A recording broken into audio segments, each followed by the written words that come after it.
예, 지금부터는 주영진의 뉴스브리핑 정치 여담 야담 시작을 해보도록 하겠습니다. 두 분의 젊은 여야 정치인들 나오셨어요. 천하람 국민의힘 혁신위원, 박성민 전 청와대 청년비서관 나와 있습니다. 어서 오십시오. 네, 안녕하세요. 안녕하십니까. 자, 펠로시 하원 의장의 한국 방문 그리고 여러 가지 논란들이 있었죠. 왜 영접하러 우리 국회나 정부에서 아무도 안 나갔을까? 윤석열 대통령은 왜 안 만나기로 했을까? 우리 두 분의 생각 간단하게 한번 들어볼까요? 먼저 천하람 혁신위원.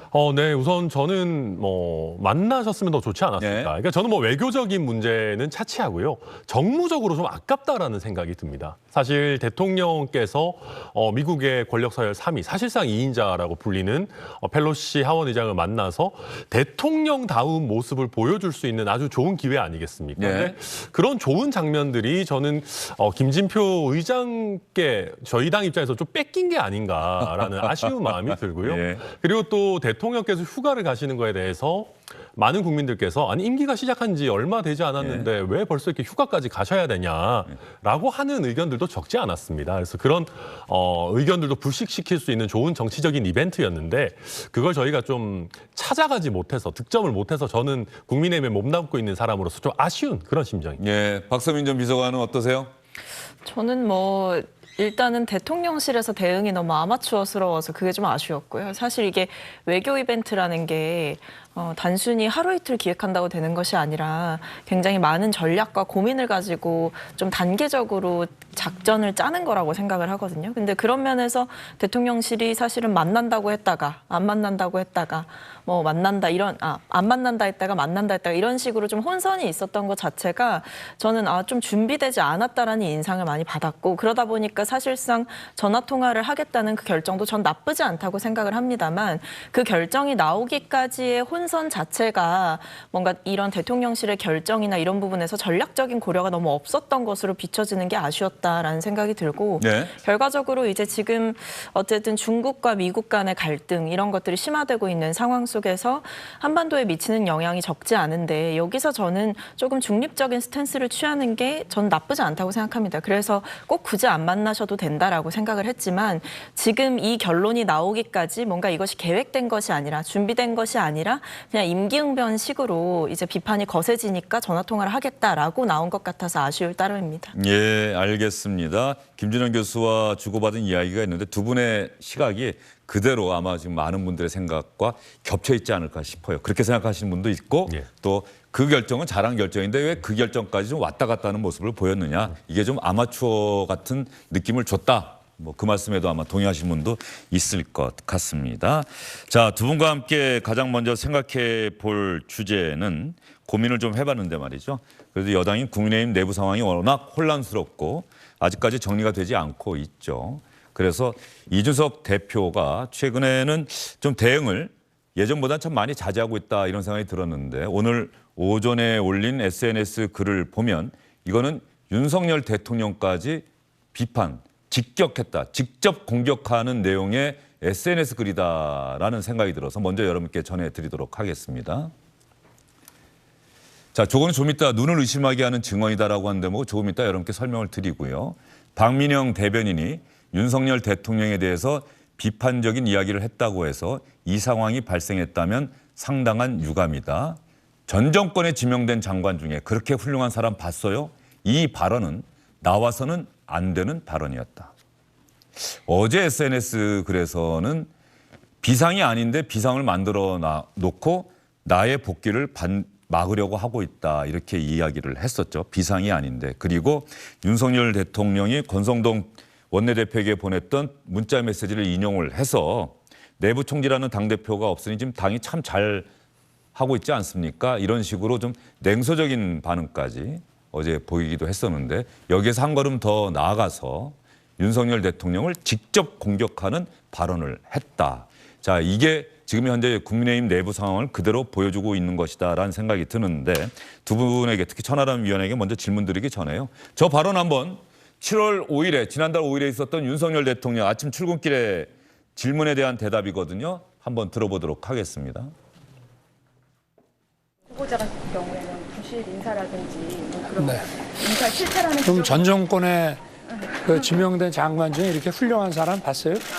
또 다른 질문. 대통령님, 저희 인사 취재를 하게 되면 가장 많이 듣는 말이 인사는 결국 대통령이 책임을 진다 이 말인데 그렇습니다. 지금 이 반복되는 문제들이 보다 사전에 충분히 검증 가능한 것들이 많았거든요. 이게 인사 다른 정권 때하고 한번 비교를 해보세요. 사람들의 가질이나 이런 것들. 저 당시 윤석열 대통령이 대단히 격앙된 반응을 보였던 날인데 말이죠. 그 직후에 박민영 국민의힘 대변인이 토론 배틀을 통해서 대변인이 된, 그래서 이준석 대표와 가깝다는 평가를 받고 있긴 합니다만 상당히 대통령을 직접적으로 비판하는 논평을 내놓았던 거죠. 문재인 정부보다는 낫다가 아닌 윤석열 정부라서 다행이라고 자랑스럽게 이야기하고 싶었다. 그러나 지금은 모르겠다. 작금의 상황은 부끄러움을 넘어서 참담하기까지 하다. 자, 그 당시의 상황이 이렇게 나왔었고 저희까지는 우리가 알고 있었던 내용입니다. 시청자 여러분. 그리고 박민영 대변인이 저 논평을 내놓고 그 직후에 주영진의 뉴스브리핑에 출연을 했었고요. 당시에 제가 질문을 했었어요. 그래서 그때 박민영 대변인이 했던 이야기까지 여러분께 전해드리겠습니다. 집권당의 대변인이 대통령의 인사를 공개적으로 비판을 한다? 그 논평을 내가 꼭 써야겠다라고 마음먹었던 이유가 뭡니까? 제가 윤석열 대통령을 청년보조역 때부터 약 6개월 동안 지켜봐왔습니다. 그때는 작심하고 쓴소리를 하기도 했었거든요. 네. 그렇게 쓴소리를 하는 저를 진짜 이 아버지 같은 따뜻한 시선으로 바라봐 주셨고요. 어떤 저의 과거 발언에 대해서도 전혀 거리낌이 없으셨고요. 그런데 이제 그날 보여주셨던 모습은 내가 미워했던 그 민주당과 과연 무엇이 다른 것인가라는 생각을 하게 된 계기였고요.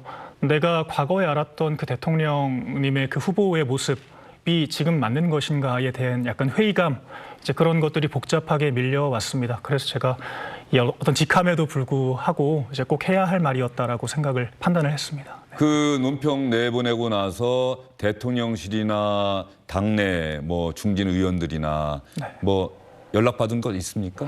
저한테 직접 연락은 안 해주셨고요. 예. 이준석 대표 그 대표실에 연락이 갔었다는 말은 들었습니다. 국민의힘 의원이나 대통령실에서 일하시는 분들이 잘했다 혹은 대변인이 그럴 수 있느냐 이런 연락은 직접 못 받았다. 네, 근데 이제 아름아름 듣기로는 아무래도 좀 조심하는 게 좋지 않을까라는 말씀들은 많이 해주셨어요. 조심하는 게 좋지 않을까.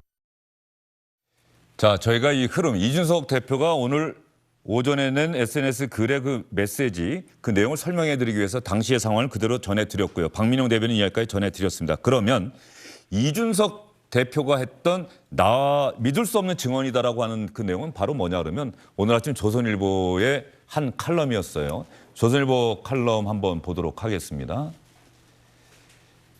필자는 양상훈 주필의 칼럼이죠. 이 사태의 시작은 박민영 대변인이 내놓은 논평이라고 짐작한다. 박 대변인이 민주당도 그러지 않았느냐는 대답은 민주당의 입을 막을 논리가 될 수는 있겠지만 민주당처럼 하지 말라고 뽑아준 거 아니냐는 국민의 물음에 대한 답변은 될 수 없다고 썼다. 윤 대통령을 비판한 것이다. 필자는 정치를 오래 취재해 왔지만 여당 대변인이 자기 대통령을 공개적으로 비판하는 것은 처음 봤다. 자기 당 대변인에게 초유의 비판을 당한 윤 대통령의 심정이 어떨지 생각해봤다. 분노가 클 것이라고 짐작돼 주위에 물어봤더니 사실이라고 한다. 아마도 이 부분입니다. 사실이라고 한다. 자기 편에게 등을 찔린 기분일 테니 누구든지 격노했을 것이다. 바로 여기가 대통령이 위험해지는 지점이다. 바로 이 사실이라고 한다. 분노가 클 것이라고 짐작돼 주위에 물어봤더니 사실이라고 한다. 바로 이 부분을 놓고서 이준석 대표가 믿을 수 없는 증언이다. 이렇게 얘기한 거죠? 네, 그렇습니다. 그리고 지금 양상훈 주필의 글 뒷부분을 보면 여기서 이제 격노하셨다는 것이 사실이다라는 걸 넘어서 박민영 대변인이 이준석 대표가 실시했던 토론 배틀을 통해 선발된 대변인이기 때문에 이게 이준석 대표에게 나쁜 영향을 미쳐서 좀 이준석 대표에 대한 징계가 빨리 그리고 강하게 나온 원인이 된 것이 아니냐 하는 것까지 쭉 양상훈 주필이 이어서 쓰고 계시거든요. 물론 그 예상이 팩트인지 그 어떤 추측이 팩트인지 여부는 네. 저도 알 수는 없습니다만 이런 것들을 보면 최소한 박민영 대변인에 대한 분노가 대통령께서 뭐 대통령께서 이런 분노가 있지 않았을까. 그리고 이준석 대표 입장에서는 박민영 대변인이 충분히 할 수 있는 쓴소리를 한 것인데 이게 또 대통령께서 분노하시고 나아가서 이준석 대표의 거취에까지 영향을 준 것 아니냐라는 얘기까지 나오니까 이것은 좀 문제가 있다. 이준석 대표 입장에서 믿기 어렵다. 이런 얘기까지 지금 하고 있는 그런 상황입니다. 천하람 혁신위원이 보기에 말이죠. 현재 네. 당 내부에서 천하람 혁신위원도 젊은 정치인이고 이준석 대표와 좀 노선을 같이 하는 편이죠. 네, 뭐 예. 약간 언론에 의해서 예. 그렇게 비춰지는 면이 있는 것 같습니다. 예. 네. 그리고 당내에서 현재 지도부는 어쨌든 비대위 체제로 전환하겠다. 비대위로 가게 되면 이준석 대표는 복귀할 수 없다. 아예 이걸 기정사실하고 가고 있잖아요. 네. 현재 이 내부 상황이 그러면 거의 전면전 양상으로 치달아가고 있는 겁니까? 일단 원내에서는 전면전으로 갈 만한 세력이 구분이 되어 있지 않습니다. 사실 원내에서 제가 이제 저희 당 의원분들이랑 얘기를 해봐도 이게 이런 식으로 비상 상황을 억지로 만들어내서 비대위를 띄우고 이준석 대표의 남은 임기를 사실상 박탈하는 이런 현재의 흐름이 좀 정상적이지 않다라는 데 공감하는 분들은 제 생각에는 한 30-40% 정도는 되시는 것 같습니다. 그런데 왜 지난번에 의원총회에서는 89명 참석했는데 김웅 의원 한 사람만 이의 있습니다라고 외치고 88명은 전부 다 비대위로 가야 한다라고 찬성했을까요? 그러니까 이제 그때 허은하 의원도 그런 얘기를 했어요. 예. 그러니까 반대하는 의사표시를 명시적으로 안 했다고 해서 침묵한다고 찬성하는 게 아니다. 모두가 다 찬성하는 것이 아니다라고 했고 그 이후에 실제 최재형 의원이라든지 뭐 조혜진 의원, 하태경 의원 같은 여러 목소리가 조금씩 나오고 있긴 합니다. 그럼에도 불구하고 지금 당내에서는 이 상황이 좀 이상하긴 하더라도 지금 당내의 파열음이 더 세게 나오는 것이 윤석열 대통령과 우리 당에 안 좋다. 네. 이런 인식하에 많은 분들이 침묵하고 계시는 것이거든요. 그러다 보니까 이준석 대표 입장에서는 당내에 이런 여러 의견이 있음에도 불구하고 사람들이 침묵하고 있으니 어쩔 수 없이 답답하니까 내가 직접적인 메시지를 내겠다라고 판단한 게 아닌가 저는 그렇게 보입니다. 그런데 나서다가 보니 윤석열 대통령까지 처음에 윤석열 대통령은 그럴 리가 없다라고 이 자리에 나와서도 이야기를 했었고 SNS 글에서도 그렇게 이야기를 했었고 처음에 문자가 공개됐을 때도 참으로 안타깝고 답답하다. 윤석열 대통령이 배후에 있다라고 누가 얘기할 때도 자기는 그런 얘기는 나한테 아예 하지도 마라. 이렇게 얘기를 했었는데 막상 문자가 공개되고 나니 참 답답하고 안타깝다는 신경을 밝혔었는데 이제 윤석열 대통령까지 아예 공개적으로 지금 저격한다는 표현까지 나오는 상황 아닙니까? 그러니까 저도 이런 상황이 일단 참 답답하고요. 그런데 이제 이준석 대표 입장에서는 말씀하신 것처럼 윤핵관과 윤석열 대통령을 분리하기 위해서 나름대로 애를 많이 써왔어요. 네네. 그리고 실제 어느 정도 자기도 그걸 믿었던 것 같아요. 윤석열 대통령과 선거 과정에서 또 쌓아왔던 신뢰 같은 게 있기 때문에. 그런데 어떤 텔레그램 메시지를 통해서 윤석열 대통령의 본심 같은 것들이 또 드러나고 또 지금 오늘 나온 조선일보 주필의 칼럼 같은 것들을 통해서 윤석열 대통령이 이준석 대표에 대해서 좀 굉장히 안 좋은 감정을 갖고 있다라고 하는 것들이 차츰 나오다 보니까 이준석 대표로서도 이제 와서는 지금 상황이 돼서는 윤석열 대통령과 소위 말하는 윤핵관을 구분하는 것이 과연 무슨 의미가 있느냐 그렇게 생각하게 된 것 같습니다. 예. 박서민 전 비서관 어떻습니까? 지금 여당 상황이 대단히 혼란스러운데 이게 이렇게 혼란스럽다 보니 또 언론의 주목은 민주당 전당대회도 전당대회지만 또 여당으로 많이 쏠리고 있지 않아요? 확실히 이슈가 아무래도 여당에서 많이 나오다 보니까 저도 뉴스를 볼 때면 이게 굉장히 뉴스의 빈도나 그렇죠. 아니면 뉴스의 양 자체가 차이가 나서 개인적으로 민주당의 전당대회가 사실 굉장히 중요한 이벤트인데 좀 묻히는 것 같아서 안타깝기는 합니다. 예. 이준석 대표에 대해서는 박서민 전 비서관은 어떤 생각을 갖고 있어요? 그러니까 저는 이준석 대표가 대응의 수위를 점차 높이고 있는 이 상황을 봤을 때 이게 왜 이럴까 보면 기본적으로 이준석 대표의 정치적인 공간을 완전히 폐쇄하려고 하는 국민의힘의 내부에 의도된 작전이 펼쳐지고 있어서다라고 생각을 합니다. 예.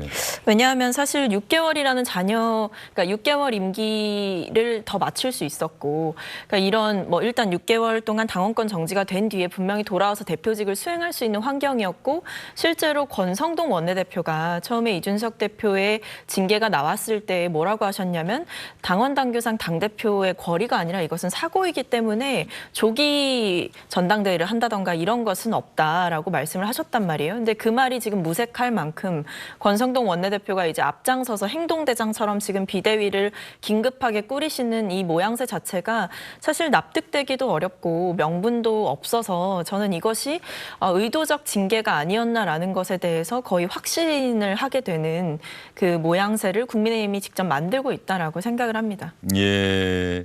자, 이 상황에서 이준석 대표가 법적으로 대응할 준비를 하고 있다는 언론 보도가 많이 나오고 있는데 그걸 시사하는 SNS 글이 초선 의원들이 아마 이 모든 상황에 단초가 됐던 것이 초선 의원들의 성명이었고 그 성명을 발표할 때 왜 익명으로 했느냐. 이렇게 단지 숫자를 채우기 위해서 이런 성명을 발표한 것 아니냐. 그런 글을 또 SNS에 올렸어요. 이 모든 난장판의 첫 단계인 초선 모임 성명서부터 살펴보니 익명으로 의원들이 참여해서 숫자를 채웠다. 초선이 63명이라고 32명을 채워 과반인 것처럼 하기 위해서 익명까지 동원하고 이름은 공개 안 되는 수준 낮은 행동이다. 일제시대 때도 독립선언문에는 다 자신들의 이름을 썼다는 그런 얘기까지 했죠.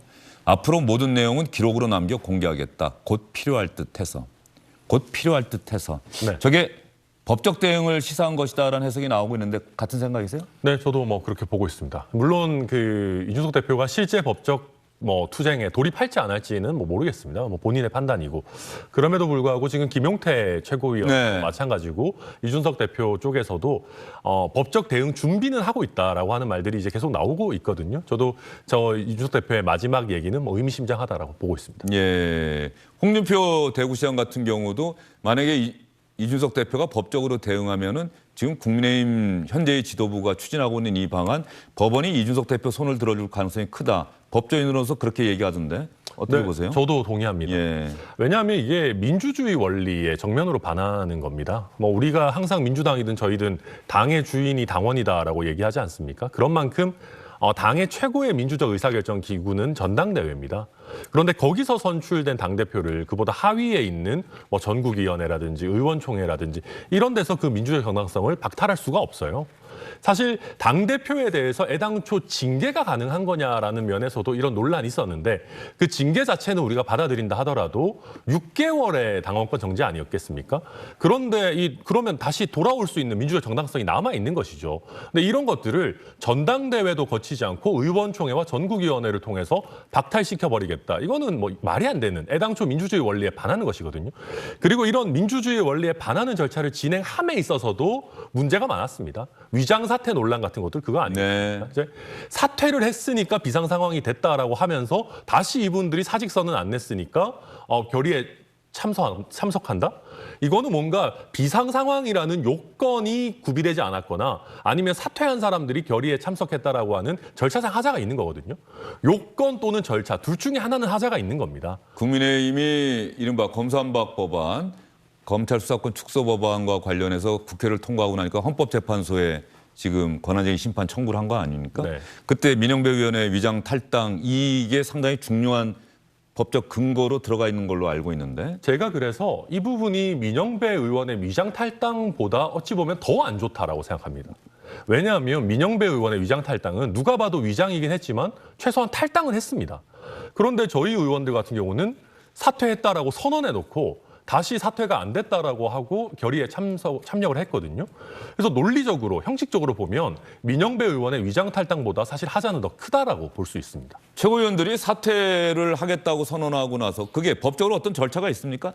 사퇴 선언으로 사퇴한 것이다라는 게 홍준표 의원 해석인데 네. 이게 사퇴서를 제출하는 것도 아니고 말이죠. 그러니까 최고위원은 선출직이기 때문에 그 위에 사표를 수리해줘야 되는 사람이 필요가 없습니다. 지금 이제 일부 최고위원들 같은 경우는 김재원 최고위원이 대구시장 출마를 위해 사퇴를 할 때 사퇴서를 냈었다. 그렇기 때문에 이게 뭔가 관례가 됐다라고 얘기하지만 김재원 의원이 한 번 한 거를 우리가 얼마나 그렇게 크게 평가를 해왔는지 잘 모르겠고요. 그리고 그때 그 대구시장 출마의 경우에는 최고위원 같은 당직을 맡고 있는 사람들이 선출직에 출마를 하기 위해서는 언제까지 당직을 사퇴해라라고 하는 기한이 설정돼 있었습니다. 그렇기 때문에 이 기한 준수 여부를 명확하게 하기 위해서 이 요식행위인 사퇴서 제출 이런 게 있었던 거지.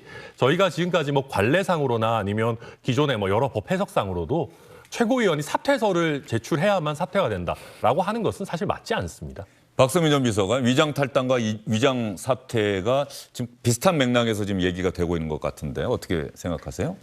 뭐 저는 민주당에서 있었던 그런 위장 탈당 이런 것도 바람직하지는 않게 봤고 잘못된 행동이었다고 생각합니다. 근데 지금 국민의힘의 상황과 또 한편으로는 결이 좀 다르다고 생각하는 것이 뭐 우리 당의 잘못이 없었다 이런 문제보다는 국민의힘에서 지금 위장 사퇴를 하셨다라고 일컬어지는 의원님들이 이른바 윤핵관 아니시겠습니까? 그러니까 이런 분들이 결국에는 정치적인 노선에 따라서 이른바 뭐 줄을 설 수도 있는 것이고 이런 행동에 따라서 본인들의 행동의 무게나 발언의 무게를 제대로 알지 못하고 행동하신 것이라는 생각이 들었어요. 왜냐하면 최고위원 자리를 내려놓을 때 사실 사퇴를 하겠다라고 말씀하신 거 그때부터 저는 이미 사퇴가 된 것이라고 생각했고 네. 그리고 당연히 그때 사퇴서를 제출을 하셨어야 합니다. 그런데 그 뒤에 마치 표결에 참여하실 때는 갑자기 권한이 있는 것처럼 행사를 하시면서 참석을 하셨는데 그 뒤에 이어지는 취재진들의 질문에 나왔던 대답이 인수인계였습니다.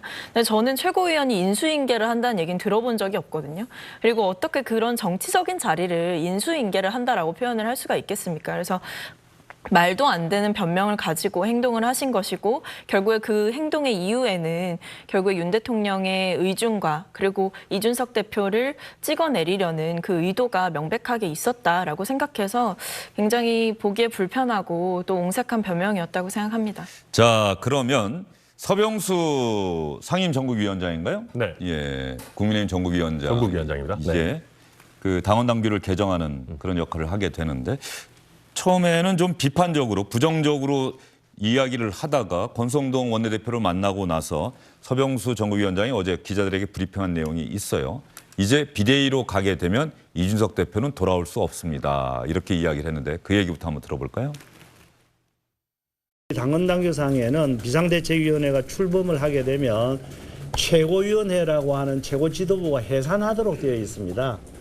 그렇기 때문에 거기에다가 비상대책위원장이 당 대표로서의 권한을 가지게 되는 겁니다. 그래서 자동적으로 과거에 있던 지도부는 해산이 되는 것이기 때문에 자동적으로 이준석 대표의 당 대표의 권한도 없어지게 되는 것이다. 이렇게 해석을 하고 있습니다. 자동으로 이준석 대표의 복귀도 없어지는 것이다. 이렇게 해석하고 있다라고 이야기를 했던 서병수 전국위 의장이 기자들의 질문을 받고 사실은 저도 걱정입니다라고 한 대목이 있어요. 어떤 부분일까요? 네, 그 점에 대해서는 저희들도 사실 걱정을 좀 하고 있습니다. 그래서 저도 우리 이제 지도부의 결정 권한을 가지고 있는 몇 분한테는 우린 정치하는 사람들이기 때문에 이것을 법적으로 해결을 한다든가 하는 것보다는 소통을 통해서 이준석 대표가 명예롭게 사퇴를 하고 향후 앞으로 자기도 정치적인 어떤 진로를 계속할 수 있는 그런 방안을 찾아서 이렇게 매듭을 짓는 것이 필요하지 않는가 하는 것을 말씀을 드린 적이 있습니다. 천하람 혁신위원 어떻습니까? 서병수 위원장도 저도 사실은 이준석 대표가 법적 대응하는 부분은 걱정하고 있다. 어떻게 들리세요? 그러니까 이게 물론 비대위가 출범한다는 것은 기존 지도부의 사멸을 의미하는 것은 맞습니다. 그렇지만 제가 아까도 말씀드렸듯이 당대표를 이런 식으로 해임할 수 있는 근거 규정은 없어요. 그러다 보니까 서병수 그 전국위원장 같은 경우도 내가 전국이 못 열겠다. 이거는 뭐 어떤 적법한 명분이 없다라고 얘기를 했던 거였거든요. 그런데 전국위 소집을 이제 전국위원장이 서병수 의원뿐만 아니라 뭐 최고위의 의결이나 의원의 뭐 몇 분의 몇 이렇게 해서 할 수 있기 때문에 그 요건을 갖췄으니까 열기는 하겠다라고 입장을 바꾸면서도 이게 문제가 있다라고 하는 것은 여전히 지금 얘기를 하고 있는 그런 상황인 거죠. 예, 이 조기에 비상대책위원회가 출범을 해서 지금 5일날 상임전국위원회 그리고 9일날 전국위원회 그래서 9일날 당원당규 개정하고 비대위원장을 지명하고 그 의결까지 한다라고 하는 게 현재의 국민의힘 지도부의 구상인데 이제 이준석 대표가 바로 아마 9일쯤 법적 대응한다면 9일이나 9일 이후에 직후에 하게 되겠죠? 네, 그럴 그 전에는 뭐 안 하겠죠. 왜냐하면 이의를 제기할 수 있는 어떤 결정이 없는 상황이니까. 네. 비대위원장이 임명되고 의결되고 나면은 그 다음에 하지 않을까 싶은 생각이 드는데 비상대책위원회가 출범하고 나면은 아마 지금의 뭐 윤핵관이나 지금의 지도부 입장은 한두 달 안에 비대위를 마무리 짓고 조기에 전당대회를 열겠다. 그래서 새로운 지도부를 구성하고 새로운 대표를 뽑고 이 대표에게 다음 총선의 공천권까지, 물론 공천권이 이제 대표가 행사하는 건 아닙니다만, 그러면 이준석 대표는 징계 기간이기 때문에 출마하고 싶어도 출마할 수가 없는 상황이 되는 거죠. 네, 아까 이제 우리 박성민 전 비서관 얘기해 주셨는데 이렇게 되니까 이준석 대표가 정치적으로 움직일 수 있는 게 사실 없는 겁니다. 그러니까 본인이 징계를 받아서 출마할 수 없는 기간 동안 전당대회를 열고 또 거기서 당대표가 선출되고 뭐 이분이 이제 차기 이제 총선에 공천권에도 영향을 미친다라고 하면 이준석 대표 입장에서는 내가 노원 공천은 과연 받을 수 있을까? 네. 라고 하는 염려까지 사실 될 겁니다. 그러다 보니까 지금 사실 굉장히 궁지에 몰려 있는 상황이고 사법적인 해결책 말고는 뭔가를 모색하기가 굉장히 어려운 환경이 됐어요. 그러다 보니까 서병수 전국위원장도 어떤 정치적인 협상을 통해서 명예로운 퇴진을 할 수 있는 길을 열어두자라고 하는데 글쎄요. 저는 지금 상황에서 이렇게 굉장히 뭔가 한쪽 방향으로 달리고 있는데 그게 과연 가능할지 조금 의문입니다. 당원권 정지 6개월 이것으로 자연스럽게 뭔가 넘어가려고 하다가 역시 문자 메시지가 공개된 게 결정적인 변곡점이라고 보세요. 상황이 이렇게 급속도로 바뀌면서 비대위로 가기로 된. 그렇게밖에 볼 수 없을 것 같습니다. 예, 알겠습니다. 이준석 대표가 과연 어떤 선택하게 될지 그건 좀 더 지켜봐야 될 것 같고요. 국민의힘 내부에서 이준석 대표와 가까운 것으로 알려진 중진 정치인들도 오늘 기자들 앞에서 성명을 발표했습니다. 비대위 체제로 전환하겠다는, 그래서 당원 당규를 그쪽으로 바꾸겠다는 지금의 정국위 의장 원내대표의 행동에 대해서 우리는 명확하게 반대한다. 그리고 김웅 의원 비대위 체제로 전환하자라고 하는 의결을 했던 의원총회에서 유일하게 이의 있습니다라면서 반대했던 김웅 의원은 자신의 SNS에 자 들어가자, 경상도 사투리죠? 네. 예, 이제 뭐 시작하자, 들어가자 뭐 이런 뜻이죠. 이제부터 뭐 싸움은 이제부터다라고 하면서 정작 김웅 의원 고향은 순천이신데 예. 이런 글을 올렸는데 말이죠. 조혜진 하태경 의원의 이야기도 들어보도록 하겠습니다. 당의 단합과 결속을 바탕으로 외연을 확대하는 덧셈 정치 플러스 정치가 아니라 신선 노름에 도끼자루 썩는 줄 모르고 빈대벼룩 잡으려다가 초가 삼간 태우는 제살 깎아먹기식 뺄셈 정치 마이너스 정치를 하는 데 있습니다. 비대위 출범이 내분 수습의 희망이 되려면 편법으로 당대표를 몰아내는 수단으로 악용돼서는 안 되며 당헌 당규 미비를 자의적 해석으로 악용해서도 안 됩니다. 젊은 당대표를 몰아내기 위해 명분 없는 징계에 이어 억지 당헌 개정까지 하려 합니다. 이 대표 몰아내기는 당헌 당규와 법리적으로 아무런 명분도 정당성도 없습니다. 파국 비대위가 아닌 상생 비대위 구성을 위해서 조혜진 의원과 저는 당헌 개정안을 제출하는 것입니다. 상생 당헌 개정안은 이준석 쫓아내기를 반대합니다. 이준석 컴백이 가능한 개정안입니다. 자, 하태경 의원, 조혜진 의원은 분명히 이준석 대표 컴백, 다시 돌아와야 한다라는 의사를 명확하게 했는데 현재 아까 30-40%라고 이야기를 하셨는데 전체적인 분위기는 이준석 대표가 그럼에도 불구하고 빌미를 제공했고 징계를 받을 만한 행동을 했으니 이준석 대표가 징계를 받는 건 당연하고 지금 상황에서는 비상대책위원회로 가는 게 불가피하다. 왜? 당정이, 대통령과 당이 서로 싸우는 모양새를 취하게 되면 이건 안 된다. 이게 오히려 더 다수다라고 하는 것은 동의하시는 거죠? 것은 맞습니다. 그러면 이거 어떻게 해야 됩니까? 결국 정치는 수의 싸움인데. 지금 그러다 보니까 이제 조혜진 하태경 의원 같은 경우는 일단 좀 차분하게 생각할 수 있는 시간을 벌자라는 생각이 저는 강하다고 봅니다. 그러니까 저 내용은 기본적으로는 그런 거 아니겠습니까? 당대표가 사고 상태에 있을 때 그 사고 기간 동안만 비대위를 할 수 있도록 좀 당원 당규를 바꿔보자. 그래서 일시적인 비대위를 하고 다시 이준석 대표가 돌아올 수 있도록 하자라는 것인데요. 제가 저희 당에 있는 어찌 보면 본인의 의견을 잘 표명하지 못하는 30-40%에 계신 의원들 만나보면은 이거는 아닌 것 같은데 지금 너무 사람들이 이성을 잃고 폭주하고 있다라는 얘기들을 많이 하세요. 그러니까 이준석 대표가 마음에 안 들 수 있고 뭐 이준석 대표와 대통령이 잘 안 맞으실 수 있는데 이걸 이렇게까지 해야 되냐라고 생각하는 분들이 저희 당에도 적지 않습니다. 그런데 이분들 입장에서는 지금 뭔가 너무 급속하게 진행되고 있다라는 위기의식이 있는 거거든요.